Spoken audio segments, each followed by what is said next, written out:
Hey guys, আজি এটি পুনৰ নতুন ভিডিঅ'লৈ আপোনালোকৰ সন্মুখত আহিছোঁ। নামঘৰ যাবলৈ ওলাই আছোঁ।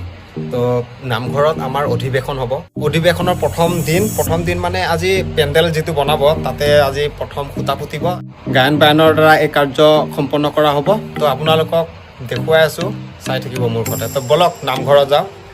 নামঘৰ আহি পালোঁ আৰু নামঘৰ দেখুৱাবলৈ চেষ্টা কৰিম এতিয়া। এইফালে ফল মূল কাটা আৰম্ভ কৰি আছে। আপোনালোকে বাৰু কেতিয়াবা বিনা প্ৰসাদে পূজা পাৰ্বণ হোৱা দেখিছে নেকি? আপোনালোকে দেখাই নাপাব, কাৰণ শংকৰদেৱৰ দিনৰ পৰাই এই পূজা পাৰ্বণ উৎসৱবোৰত এই প্ৰসাদ মুঠি সম্পৰ্কিত হৈ জৰুৰীভাৱে চলি আহিছে।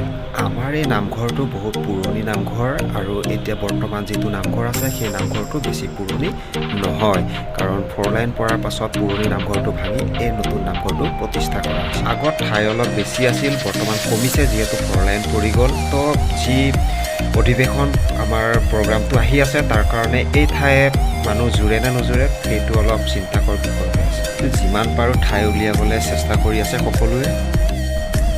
আজি এই ভিডিঅ'টো বনোৱাৰ মেইন উদ্দেশ্যটো হৈছে কি, যি প্ৰগ্ৰাম আহি আছে, অধিৱেশন আহি আছে, সেই অধিৱেশনৰ যি পেণ্ডেল বনোৱা হ'ব, সেই পেণ্ডেলৰ যি আজি ঘাই খুঁটা, সেই ঘাই খুঁটাটা পুতা হ'ব। লগতে যি প্ৰগ্ৰাম আহি আছে অধিৱেশনৰ, সেই প্ৰগ্ৰাম যাতে সকলোৱে গম পায় আৰু আহিব পাৰে সেইদিনাখন, তাৰ বাবে এটা প্ৰচাৰো কৰি দিয়া হৈছে। যিহেতু ডাঙৰ প্ৰগ্ৰাম, 2-দিনীয়া কাৰ্যসূচী ৰখা হ'ব, গতিকে কিছুমান নীতি নিয়ম মানি চলাটো জৰুৰী হয়। তাৰ বাবে এই আজিৰ যি পেণ্ডেল হ'ব, পেণ্ডেলৰ ঘাই খুঁটাডাল কিছুমান নীতি নিয়মৰ মাজেৰে পুতা হ'ব। তো চাই থাকক, সকলোবোৰ দেখুৱাই আছোঁ।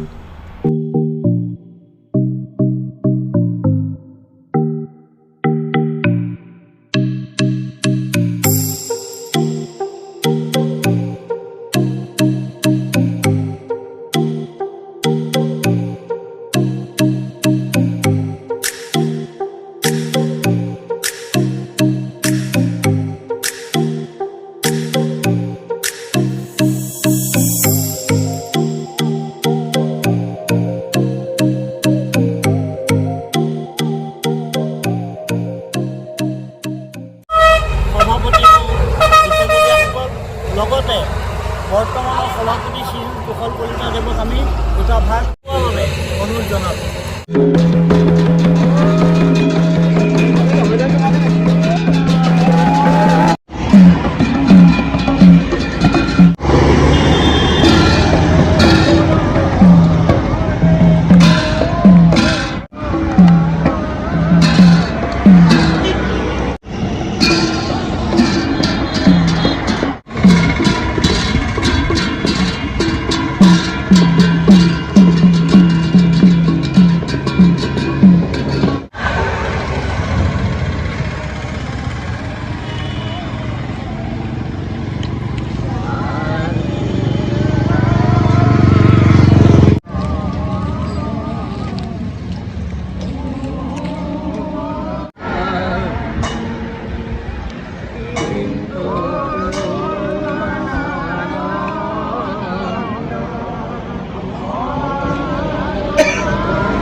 মেইন খুঁটাডাল নীতি নিয়মৰ মাজেৰে পুতা হৈ গ'ল। এতিয়া পেণ্ডেল দাদাসকলে পেণ্ডেল বনাব পাৰে। আৰু আপোনালোকে যে দেখিছে সেই ৰছীডাল বগাকৈ যে আছে, ৰঙা আৰু বগাটো, ইমানখিনিলৈকে পেণ্ডেল বনোৱা হ'ব। আৰু পাছফালে এইডোখৰো পেণ্ডেল বনোৱা হ'ব। আৰু আগন্তুক প্ৰগ্ৰামৰ বিষয়ে মই জ্যেষ্ঠসকলক সুধিম, তেওঁলোকে ধুনীয়াকৈ আপোনালোকক বুজাই দিব। আমাৰ নামঘৰত যি আজি গোসাঁই আহিছে আৰু যি জ্যেষ্ঠ ব্যক্তি আহিছে, তেওঁক সুধিম মই এই নামঘৰৰ বিষয়ে কিছু কথা ক'ব। সেইদিনাখন যি কাৰ্যসূচী আৰম্ভ হ'ব তাৰ বিষয়ে কিছু কথা আমাৰ যি গুৰুজনা আছে এয়া আমাৰ তেখেতে ক'ব কিছু কথা, মই তেখেতক সুধিম। যে এই নামঘৰটো যে আপোনালোকে এনেকুৱা মানে প্ৰগ্ৰাম আৰম্ভ কৰিব বিচাৰিছে, হয় হয় হয়। এই নামঘৰটোত আপোনালোকে কেইদিনীয়া কাৰ্যসূচী আৰু কিহৰ কাৰণে কৰিব বিচাৰিছে?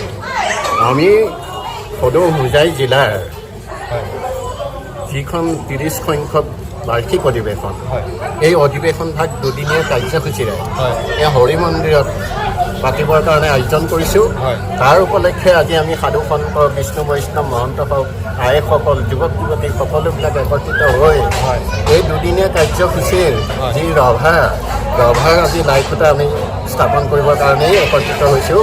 আমি মূল খুঁটা আজি পুতিছোঁ।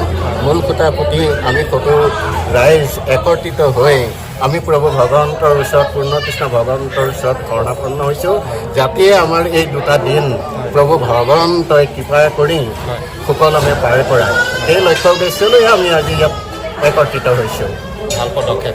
আৰু এই দুদিনীয়া কাৰ্যসূচী যি আপোনালোকে কৰিব বিচাৰিছে, এই দুদিনীয়া কাৰ্যসূচীত কোনোবা এনেকুৱা অতিথি বিশেষ থাকিব নেকি?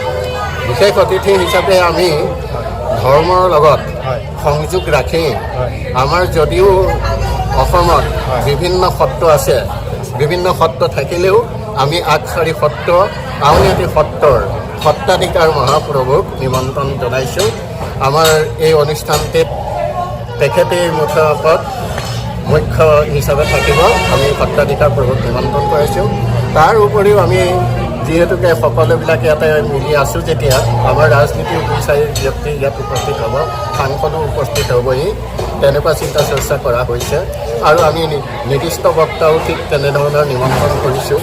সনাতন হিন্দু ধৰ্ম, বৈদিক ধৰ্মনো কি, এই ধৰ্মৰ মূল তাৎপৰ্য কি, আমি আইসকল, যুৱক যুৱতী বা সাধু সংঘৰ মাজত ইয়াৰ মূল তাৎপৰ্যটো জনাবৰ কাৰণেই এই মহা আয়োজনটো কৰা হৈছে হোজাই জিলা ভিত্তিক। ইয়াৰ উপৰি আমি যি দুদিনীয়া কাৰ্যসূচী লোৱা হৈছে, আমি তাত বিশেষকৈ এটা ডাঙৰ কাৰ্যসূচী ৰাখিছোঁ। সেই কাৰ্যসূচীটো হৈছে ভাগৱত পৰিক্ৰমা শোভাযাত্ৰা। আমাৰ হোজাই জিলাৰ পৰা প্ৰায় 47খন সমাজৰ পৰা ভাগৱত শোভাযাত্ৰা কৰি ৰাইজ আহিব, আহি একত্ৰিত হ'বহি আৰু এই হৰি মন্দিৰ থলীতেই সকলোৱে একেলগে দিহানাম পৰিৱেশন কৰিব। ৰাতিলৈ আমাৰ কৃষ্টি সংস্কৃতি হ'ব বিভিন্ন দিশত, আৰু পাছদিনাখনলৈ ৰাতি সন্ধ্যা আমাৰ ইয়াত এটি অনুষ্ঠান হ'ব, অসমীয়া ভাওনা হ'ব। আৰু এই অসমীয়া ভাওনাখন আমাৰ মহিলাসকলৰ দ্বাৰা অনুষ্ঠিত হ'ব। আৰু সেই অসমীয়া ভাওনাখন হৈছে কুৰুক্ষেত্ৰ যুদ্ধ।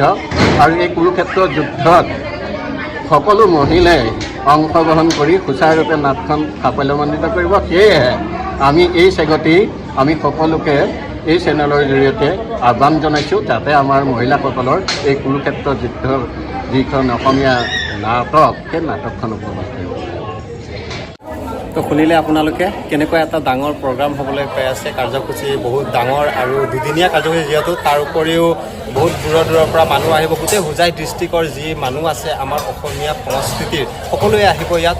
তো এনেকুৱা এটা ডাঙৰ প্ৰগ্ৰামত আপোনালোকেও যদি আহিব বিচাৰে তেনেহ'লে সকলোৰে বাবে খোলা আছে। যিহেতু ভগৱানৰ মন্দিৰ সকলোৰে বাবে অ'পেন থাকে, তো সকলোকে আমন্ত্ৰণ জনাইছোঁ। আপোনালোকক যিটো চাৰ্ট দিয়া আছে আমাৰ ইয়াত, সেইটো চাৰ্ট আপোনালোকক মই ইয়াত দি দিম। তো আপোনালোকে সেই চাৰ্টৰ মতে দুদিনীয়া কাৰ্যসূচী যোনদিনাখন পৰিব, তো সেইদিনাখন আপোনালোকে খুব ৰাতিপুৱাই আহি এই কাৰ্যসূচী অংশগ্ৰহণ কৰিব পাৰিব। সনাতন হিন্দু ধৰ্মৰ যি যুৱ সমাজৰ সম্পাদক আমাৰ যি গৌৰৱ বৰা ডাঙৰীয়া, তেখেতক আমি সুধিম যে সেইদিনাখন যি কাৰ্যসূচী হ'ব তাৰ বিষয়ে দুই এষাৰ ক'বলৈ কাৰণে। নমস্কাৰ। আমাৰ যি সনাতন ধৰ্ম সমাজ হোজাই জিলাৰ যি 30তম বাৰ্ষিক অধিৱেশন ভাগ হ'ব, সেই অধিৱেশন এটা মৰাদেৰি প্ৰাথমিক নামঘৰতে আয়োজন কৰিছোঁ 27, 22 আৰু 23 মাৰ্চ তাৰিখে। গতিকে হোজাই জিলাৰ বিভিন্ন সমাজৰ মানুহ ইয়াত আহিব, বিভিন্ন পন্থী মানুহ আহিব, নেপালী হওক, বিহাৰী হওক, সকলো যিবিলাক আমাৰ হিন্দু ধৰ্মী মানুহ, সনাতন ধৰ্মী মানুহ সকলোবিলাক আহিব। আৰু ইয়াতে প্ৰথম দিনাখন কাৰ্যসূচী আছিল ৰাতি সাংস্কৃতিক অনুষ্ঠান, তাত দিহানাম হওক, বৰগীত হওক, বিভিন্ন জাতি জনগোষ্ঠীৰ নৃত্যবিলাক হ'ব। পিছদিনাখন দিনৰ মুকলি সভা আছে। মুকলি সভাত আমাৰ পূৰ্ণ অতীত আউনীআটী সত্ৰৰ সত্ৰাধিকাৰ শ্ৰী শ্ৰী দেৱানন্দ দেৱ গোস্বামী প্ৰভুজনা আহিব। তেখেতেও শৰণ আৰু ভজন শিবিৰ ৰাখিছে, শৰণ আৰু ভজন শিবিৰ দিব, শৰণ ভজন দিব। আৰু ইচ্ছুক যদি কোনো ব্যক্তিয়ে যদি শৰণ ভজন লোৱা নাই, সেইসকলক শৰণ ভজন ল'বৰ বাবে সেইদিনাখন আহি আহ্বান জনাইছোঁ। লগতে ৰাতি আমাৰ সনাতন ধৰ্ম সমাজ হোজাই জিলা মহিলা সমিতিৰ দ্বাৰা আয়োজিত মহিলাসকলৰ দ্বাৰা এখন কুৰুক্ষেত্ৰ সময় নামৰ এখন অসমীয়া নাটক হ'ব।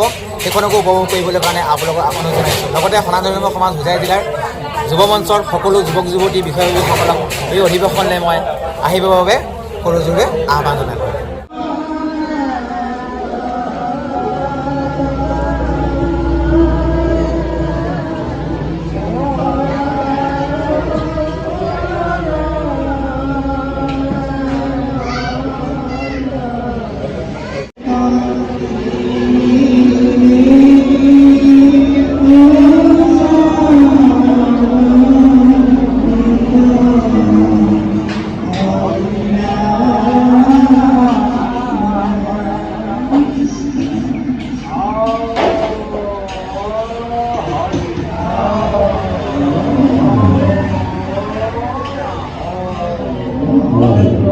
সনাতন হিন্দু ধৰ্ম সমাজৰ অধিৱেশন ভাগ পাতিবলৈ নিয়ন্ত্ৰণ কৰি আদি ভকত বৈষ্ণৱ সমাজক আমন্ত্ৰণ কৰি আমি সভাৰ আজি লাইভ সভা প্ৰতিষ্ঠা কৰিছে। সেয়েহে আপোনাৰ গোসানী অভয়চৰণতে অৱধি বন্দী গোৱা দণ্ড এই বন্দী গোৱা দণ্ড প্ৰসাদ গতি অৰ্চন বন্ধন কৰোঁতে গাই বাই পাৰে সৰ্বদোষ মৰিহৰণ কৰি প্ৰভু ভগৱন্তই নিমিতে সন্তুষ্ট হৈ এই বন্তি গোৱা দণ্ডৰ প্ৰসাদমুঠি আপোনাৰ নিৰ্ধাৰণেৰে বস্তু বুলি গ্ৰহণ কৰি ভকত সমস্ত ওলাব পাত্ৰ কৰিব লাগে এইখিনিয়ে প্ৰাৰ্থনা।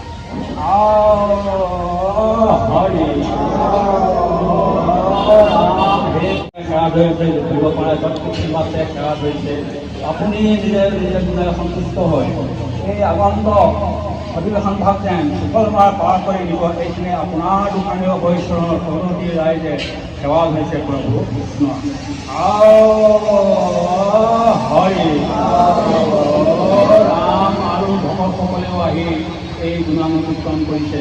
হয়তো যাতে আসনে বাসনে বাক্য বচনে আনেখিনি ভুলাভুল হ'ব পাৰে।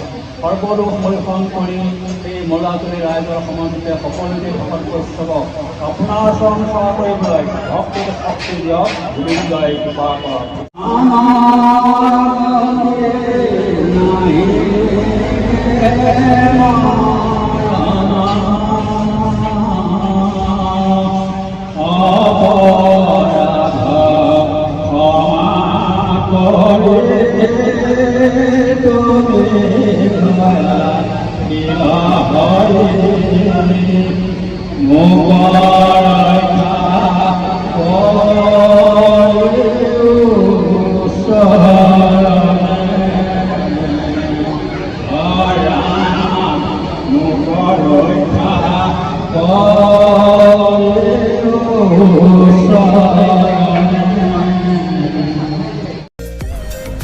এই প্ৰগ্ৰামটোৰ মেইন উদ্দেশ্যটো হৈছে যে সমাজ ব্যৱস্থা সুসংগঠিতভাৱে গঠন কৰা আৰু সকলোকে একত্ৰিত কৰি ৰখাটো।